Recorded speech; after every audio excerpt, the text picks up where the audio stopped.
Now we're looking at a slide of the judgment, that someone has passed on. But no, from left, my left-hand side, and your left, going right.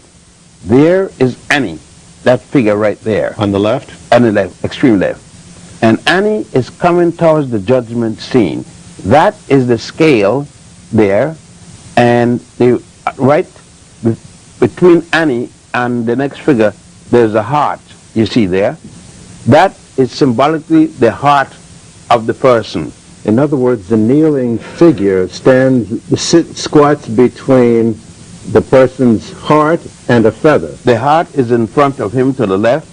Behind him is the feather in the scale, an ostrich feather. The heart has to balance with the feather to prove that the man is speaking the truth. Queen Hatshepsut is one of the few women who were pharaohs. The only woman who ruled as a pharaoh. Other women rule as queen, but she's the only woman to rule as a queen and a king simultaneously. She claimed she was not born of an ordinary person, but she was the daughter of a god and a goddess. And that gave her the right to rule as a king and as a queen. This is what, some sort of a... This is a chapel, a small chapel. And as a matter of fact, it's a chapel of Goddess Nut. How do you spell that? N-U-T. Pronounced Nut. Some people write it N-O-U-T. And what is the significance of this? The ceiling? If you look, you would notice Goddess Nut's head here, her hands hanging down there, her body comes this way, her foot goes down, and then you see the sun, God Ra, comes as the sun with all its rays, and the rays coming from her, the sun comes out of her vagina, and the rays go over Goddess Hathor. Hathor holding the tree of life, and her head is staying on a mountain. Then you see the sun going back in the night as the moon and going back through her body. She takes it back through her mouth. It goes again around her body and comes out to her vagina constantly, because the wall never ends. The whole cycle of life then? Yes, sir. Wall never ends. Revolves around the female. Yes. This is the Nile, unique in many ways. It's the longest river on Earth, the only major tributary flowing to the north. Moreover, the world's first civilization sprang from the people who lived along the Nile some 6,000 years ago. Remnants of those ancient civilizations survive, providing stunning testimony of a magnificent people. For example, the awesome pyramids of Giza in Cairo could only have been built by a people with absolute mastery of engineering, architecture, physics, mathematics, astrology, and a host of other sciences. And this is a Nileometer or Nileometer. My. So you could see the different level as the water darkens around the rim here. So the crocodile would come, they would get the crocodile come in, and they'll catch the largest and the strongest crocodile and keep it here in the Nileometer. Plus, they will know when the high tide, they will know when the flood is coming down, because this will get higher and higher.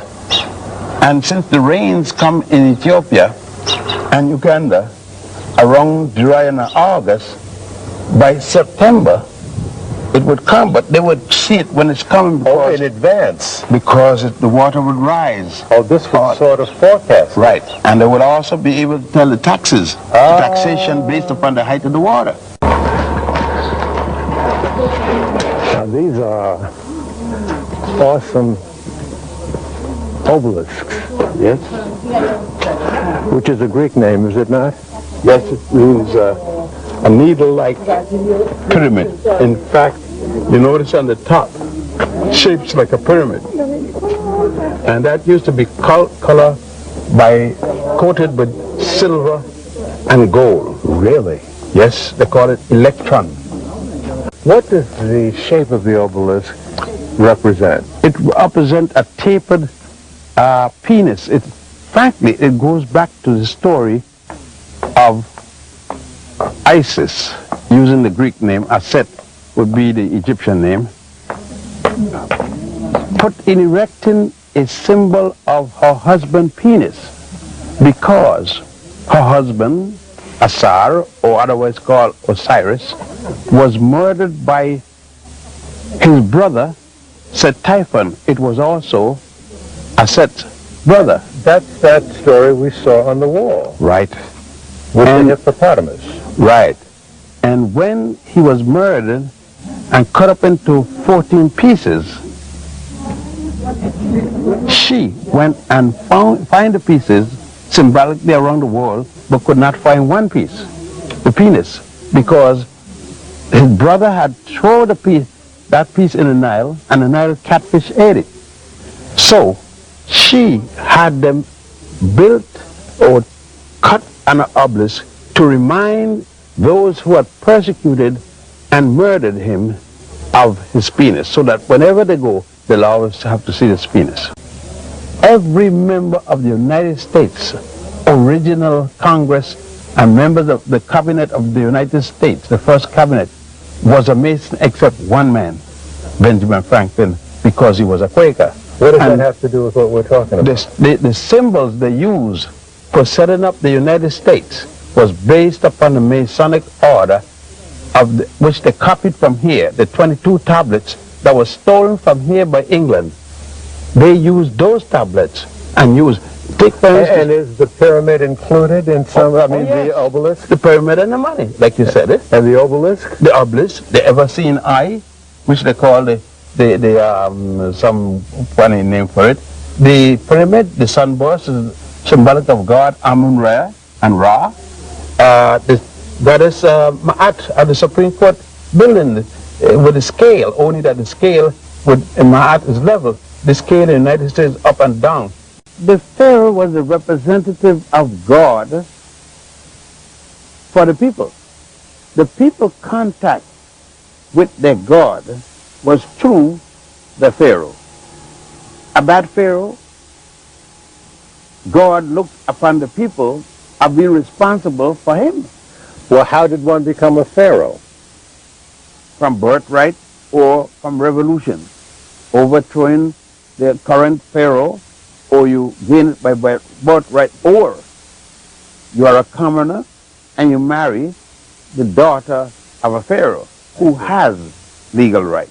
So in other words, you inherited from the woman. What was the relationship between the priest and the pharaoh? The priest was, the chief priest was the advisor of the Pharaoh, and the priests were under the domination of the chief priest, not the Pharaoh. They related to the chief priest.